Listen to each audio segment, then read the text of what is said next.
I'm Mike Feigen. I'm with Design Tech Homes, and there's a lot of people that aren't going to tear their house down and they just want to rehab them.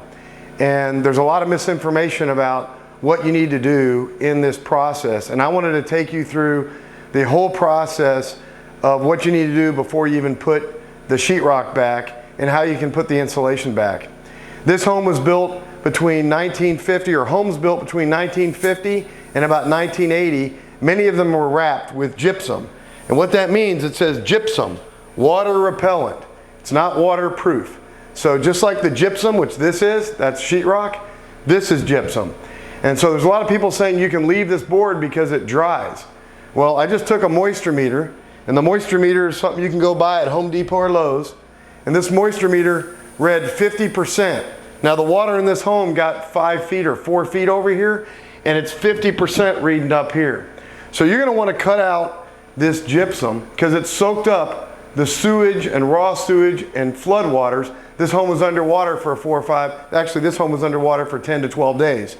So you want to make sure you cut out this gypsum. If you have gypsum in your home, it needs to be cut out. So I'm going to show you this process because a lot of people are being told not to cut this out, and it must be cut out. I actually called the American Gypsum Company who manufactured this 50 years ago, and they said it must come out. So I'm going to show you how to do that. So you're going to come over to the wall that needs to be removed. You're going to take a utility knife and you're going to score just like you did when you were cutting out your sheetrock. Now, I'm just showing you kind of the do-it-yourself way. If you have a zip tool that you can go take this out with, that'd be much quicker. If you have a saw, that'd be another way of taking it out. So I'm just showing it to you because I don't have any of those tools with me right now. So score it on either side, okay? I'm going to score it again on this side.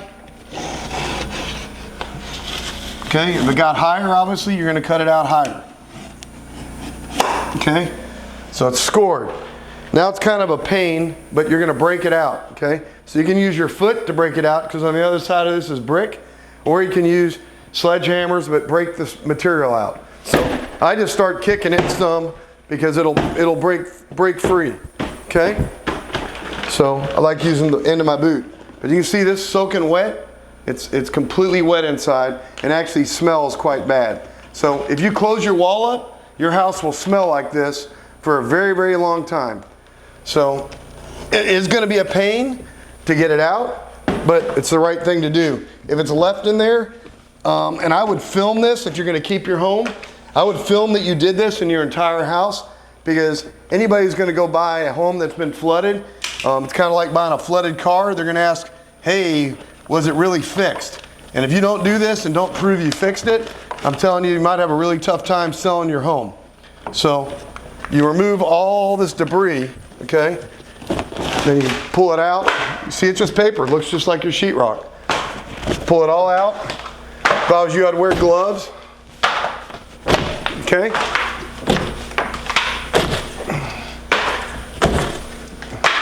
So, obviously you can keep going. I'm just doing this as a sample. This is a home that's going to be torn down anyway, so I had permission to come in here and tear it up. Well, they needed to be done anyway if they kept it. So all this debris, okay, that's down in here needs to be removed. So you're going to probably want a hammer or a good crowbar with a tool piece to be able to remove everything here. So, you know, get it all out. It's going to be a pain. Okay, really get everything out of here because this is your drainage plane. So when your brick were to get water in it, that's why you have weep holes on the outside of your home, is it actually comes down into here and drains out. So you got to take all this out. So again, I'd wear gloves if I was you.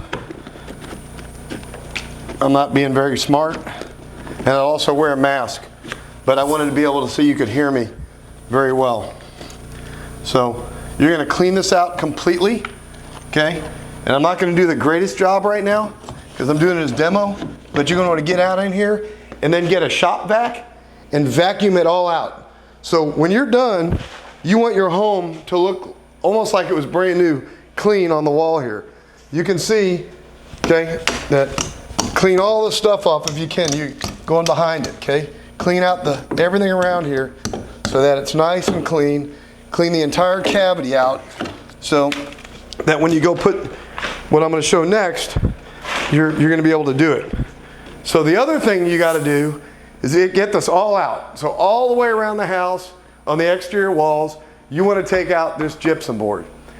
After that, you get the whole home clean. This may sound counterproductive. You're going to come in here with a pressure washer. You're going to pressure wash out the house. And if you can get a pressure washer that has a Clorox, like where you can put soap in it, but put the Clorox in, I'd pressure wash the home with Clorox at the same time. That'll get all the crap off the slab, because again, these homes have sewage in them. Okay? It also will clean all these studs. Okay? All the way around, you can use the pressure washer to even blow out some of the stuff that you couldn't get to behind the studs. Get it all out. Now you're thinking, I'm putting water in my house. Well, it's clean water, first of all, and water dries after just a little bit of while. So you want to do all this before you start running ACs and trying to, dry the entire house out, because we're going to add water back to the house first. Okay? So you clean all this out, you pressure wash the entire home, and then you'll be ready after it dries, and you need to have less than 15% moisture content in readings of your wood before you can even put your insulation back. So you want to run your air conditioners, run those dryers if you rented the dryers, run fans. One of those things you want to make sure during this time is get your ACs fixed so that the ACs will work. So this is a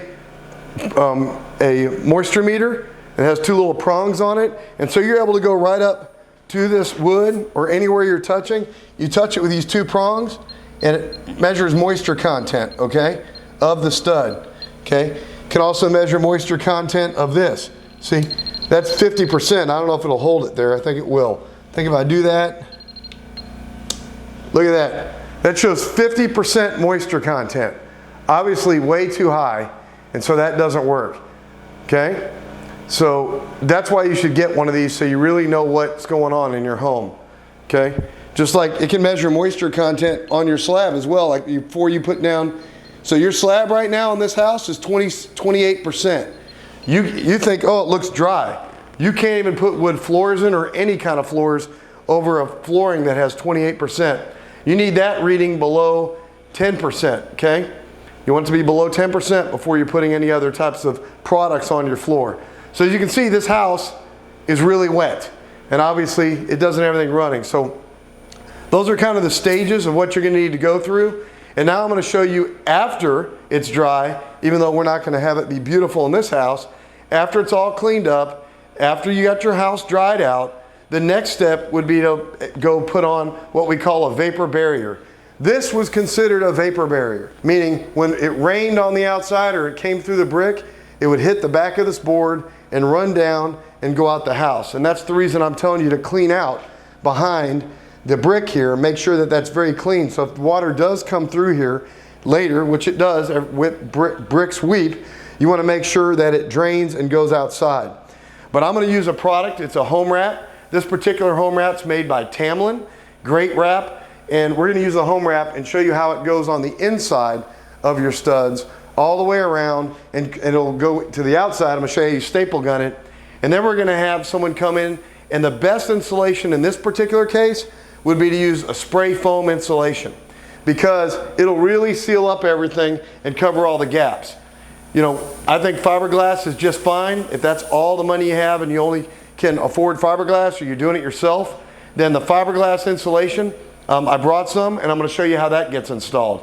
So we'll do that in just a moment. Okay, so what I'm going to do now is show you how to put up this Tamlin home wrap or any house wrap. I like Tamlin. It's a great home wrap. It's got great, it breathes. Do not use plastic. Do not use plastic. I can't stress enough. This is not plastic. This actually has a PERM rating. PERM means that it actually breathes. If you use plastic, within a very short time, the whole mold problem will become a rotted stud problem. So you want to use a product like this. So what I'm going to show you how to do is to wrap it in between the studs. Now, if you've taken it all the way out to the ceiling, you would start at the ceiling and work your way down. So that way it's like a shingle. When it rains, on the outside, it were to come in, it would then flow out. So if you were to start it up high, you would definitely start it at the top and then lay it as it goes down, okay? So this comes in 5-foot rolls, and I'm gonna have my helper over there. He's gonna come help me hold this. Okay, so you probably need 2 people to do this. Pursues, my cameraman and my helper. He's doing a great job. So we're gonna come in here and we're gonna, the best way to do it is, nail it to the face of this first. Just use you can get an electric one, or you can use one of these, which is just a staple gun, okay? And you're gonna staple it right over the front of the stud. And you're going, okay, what is that gonna do? Then you're gonna take it and you're gonna fold it in, okay? You're gonna fold it to the inside of the stud here and get it all the way to the back. So it's gonna be a lot like what you had before there, which was that board, because you need a pocket. When I create a pocket here, that's where the insulation is gonna go. But now you can see on the outside of this, it's protecting your home. So I'm gonna take it, I need to make sure that it's really smooth and it's in there, and I'm gonna staple gun it to this stud, okay? Really tight. Now prior to doing this, we had to pull out all the nails and all the screws that were in the sheetrock. So you want someone that could be a good job for your kid if he's doing it. Tell him to go around and pull every nail and every screw out. Because shortly I'm trying to get this done, because I'm going to demonstrate first using foam to fill the cavity, okay? Because in this particular instance, because of this, I like foam, okay? I really like it when you have this kind of problem, because, where's my stud here? I'm missing it. You see we're creating a cavity here. It went way back because this one, I didn't remove it. So here's you're going to take it right to the back of the stud, okay? Because that's where I removed it. So now you have brick behind here, okay? So we're going to get it down here like this. You're going to make sure it's really, really stiff. A little challenging sometimes, okay? Get it right into that, okay? And I would cut out to go around.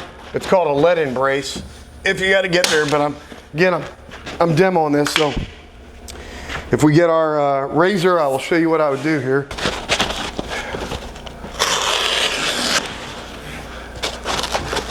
There we go. You got it back on? Mm-hmm. So I found my tool here, and you see I want to get it behind that let-in bracing, okay? And what that bracing is actually structural.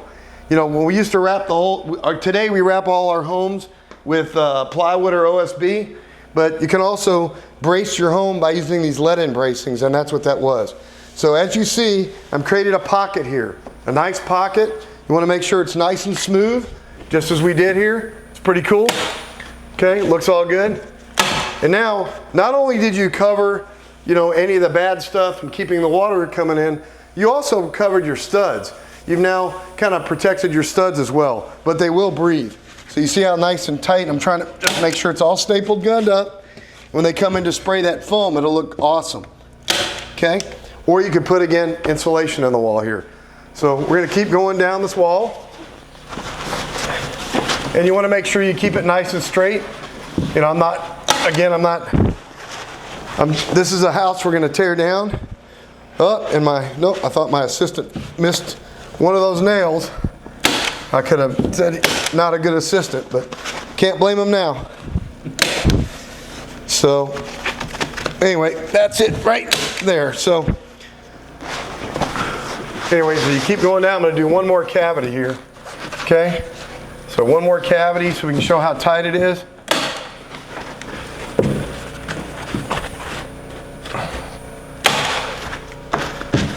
So if it wasn't hot in here, it's really not that hard to work. It's just a little bit warm because there's no AC and we're in Houston, Texas. So that's how this will work here. You can even, keep it nice and tight. Go like that. Doesn't have to be perfect. It doesn't have to be perfect, but you do want to get it as tight as you can. And as you go around, okay, you can even, if you want to kind of keep it straight, I wasn't doing that, nail it to the face on the inside, and that'll help you as you turn the corners, okay? So we got 3 cavities here now. You do need to cover it all the way down to the bottom. I'm gonna cut some, show you how that piece goes in so you understand it, and then we'll show you how to insulate. Again, I'm keeping it tight. I'm going around the corner here. Okay, so now I have, which is a block here. I'm gonna have to go around the block. You wanna make sure, again, all the stuff's cleaned out. It should be, I told you to pressure wash the home. You wanna make sure it's all out. It shouldn't look like this at all. It should look completely clean. But again, we're gonna just do this as demonstration. You're gonna come around, okay? You're gonna cut out for these blocks here, okay? If you have to, okay, as you cut this further out for the block, you can come above it, okay? Because that block's gonna cover that area. Again, is this the preferred, if I was building you a new home, it wouldn't be like this, but we're talking about a case where you're having to go back and that's the issue. You don't have the money to rip all the brick off the house, or you don't want to rip all the brick off the house. And this is a very, very good solution without having to, you know, tear your house completely apart. So,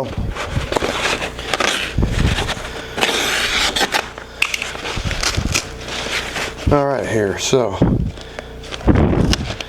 probably need to get a sharper blade at this point. So we're going to go inside here just like that. Okay, and I can get behind this lead-in bracing. You see that? So now I was able to get behind it, which is preferred. Put this down here like this. I misjudged it. You're going to want a longer piece so that it goes in and keeps wrapping it all the way around. So I can cut another piece. I cut that one too short. And you'll just keep going. So we're going to cut another piece so I can show you how it works. Okay, and remember, I told you, you want to make sure the top ones, you start at the top, work your way down.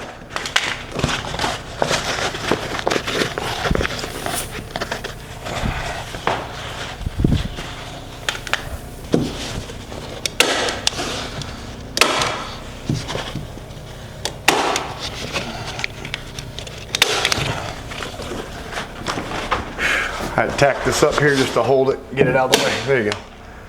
So, okay. And since we're going with foam, if there's anything to even nail it to back there, if there's like that piece of wood, lead-in bracing, and you want to just kind of keep it from moving, you can put it in there as well. But you see how I got these cavities now, okay? They don't have to be perfect, they just have to be pretty darn good, okay? And then when the foam comes, it's going to fill this cavity. And if you put insulation in, it's going to fill this cavity.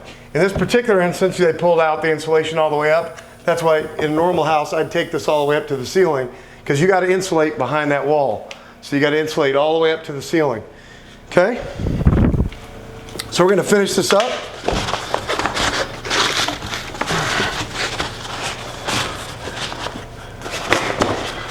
So.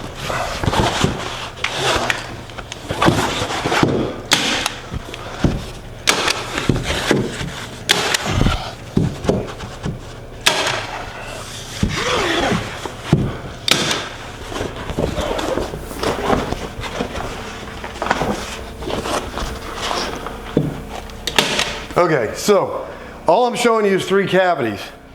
Obviously you would take out all this blackboard and this would go in there all the way around. I just wasn't ripping all this out, again, because we're tearing this home down. So we're going to show it to you with spray foam in a couple of them, and then how you put insulation in on the next one. So that's going to come next. Remember, house has to be clean, pressure washed. You want to make sure that your moisture content is below 15 before you do all this. And that's when then you can start putting all this stuff back. A lot of people are putting their homes back together way too early. You got to make sure you know what you're doing, and I've seen a lot of people now say just leave the blackboard. You can spray it with Clorox and it'll be okay. Okay, the other thing I want to talk about is there's a lot of products out there that people say get into the wood, will help you with the wood. I promise you, if you use Clorox, it'll kill everything. So just make sure you're using Clorox on everything and it will do a great job. Let the house dry out. If you want to hit it twice with Clorox, great. Those other products that say they go into the woods, When the wood's at 50% moisture content, it's kind of hard to get it in the wood. Just think of it as a sponge. It's already a sponge, and for it to get in the wood, it has to be dry. So these products that say they penetrate, it's hard to penetrate wet wood. So just kind of use some common sense when you're thinking about it. So love Clorox. Okay, so first thing you want to do before you go do this whole job, wasn't here yet and didn't know the width of the studs in this particular home, is measure your stud width, okay? So this is a 12-inch bat, and so I obviously didn't get the right width, but I am going to show you how you'd install it. If it was the right width, okay, it would fit in here, in between the studs, okay? You can actually use these flaps, okay, to staple gun it there. So imagine you have the right width product, and you'd come in here and use this product, and that's how you apply it, okay?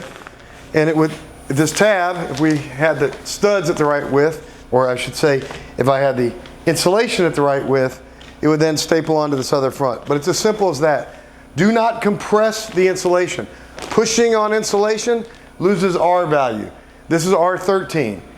You have the ability, and I would go back with an R15. I bought R13 because it was a demo and I'm throwing this out. But you can go back with R15 in a 2x4 wall. If you have 2x6 walls, you can go back with R19 if you didn't have R19 already. Very insulative. You would put this, you'd run it all the way down to the bottom here. You can see it's protected. And then, just like that, it would stay in the wall. Then, after all that's done, you could come back and re-sheetrock the house. So we actually have a company called USI coming in, and they're going to come spray some foam. And they're using a BASF open cell foam, okay? Now a lot of people will tell you, hey, get closed cell because it's waterproof basically. It doesn't matter. Once your house gets flooded, having a more expensive foam, even though it's got a great R value, isn't going to be affordable. So to do this affordably, I would suggest using an open cell foam from BASF. And so they're going to spray this cavity now, and you can see how it works and seals everything, okay? So they're going to come in here. These guys from USI are going to come do a great job and spray it. Now, you cannot be in a home when they're spraying.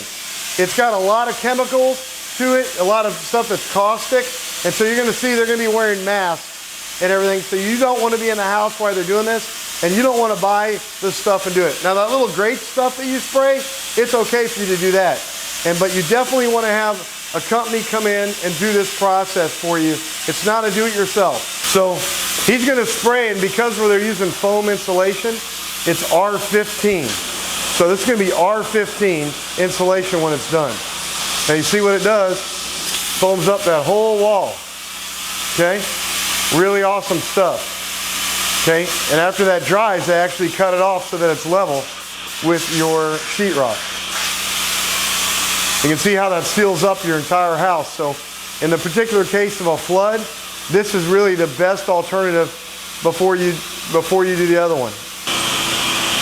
Now remember, when you're doing this, you would go all the way to the ceiling. This is just an example of a home that we wanted to show it to you with.